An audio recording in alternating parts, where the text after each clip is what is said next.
Almost సావుపోయి బతికినంత పని అయింది. మా ఫ్రెండ్స్ అందరూ సర్ప్రైజ్ అని చెప్పి పెద్ద పెంట చేశారు. బంధాలేంటి బంధువులేంటి ఉంటే ఏంటి పోతే ఏంటి తిండే లేదని దిగులే ఈ పాటకి వీడియోకి సంబంధం ఏదైనా కదా చెప్తా. మంచి నిద్రలో ఉన్నాను, నీకైతే సర్ప్రైజ్ పార్టీ ఇస్తున్నాం, తొందరగా వచ్చాయని అని చెప్పి నీట్ గా రెడీ అయిపోయి టిప్ టాప్ గా రాధిక దగ్గరికి వెళ్ళి టిల్లర్న లెక్క ఊపుకుంటా వెళ్ళిపోయాను. ఏం కావాలి ఈ జన్మకి మీలాంటి ఫ్రెండ్స్ ఉంటే సరిపోదా?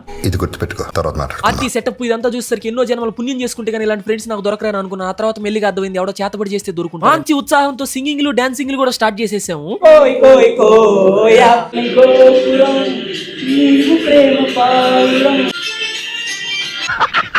ఫుల్ గా ఎగిరాం, పాటలు పాడాం, డాన్సులు వేసాం. ఆ తర్వాత నన్ను ఒక్కనే కూర్చోబెట్టి అందరు నా వైపు సీరియస్ గా చూడడం స్టార్ట్ చేశారు. నిద్రపోతున్న బలవంతంగా లేపి మరి తీసుకొచ్చినారు. ఇటు కూర్చొని పెట్టి మీరందరూ ఇటు కూర్చున్నారు. ఏమైంది? ఏంది మందల కోసం వీళ్ళందరూ కలిసి ఒక స్పెషల్ ఫుడ్ రెసిపీ అయితే తయారు చేస్తారంటే అదైతే నేను తినాలన్నారు. ఫస్ట్ కిట్ క్యాట్ వేసారు, దాని తర్వాత మిక్చర్ వేసారు. ఆడదాకా బానే ఉంది కానీ దాని తర్వాత దాంట్లో అయితే కుకీస్ వేసారు, ఆ తర్వాత క్యాడ్బెరీ జెమ్స్ కూడా వేసారు, థమ్స్ అప్ పన్నీరు చాలా వేసారు. ఇది మొత్తం లాంగ్ వీడియోగా అప్లోడ్ చేసా. కింద లింక్ మీద క్లిక్ చేసి ఫుల్ గా వేసుకోండి. ఉంటా బాయ్.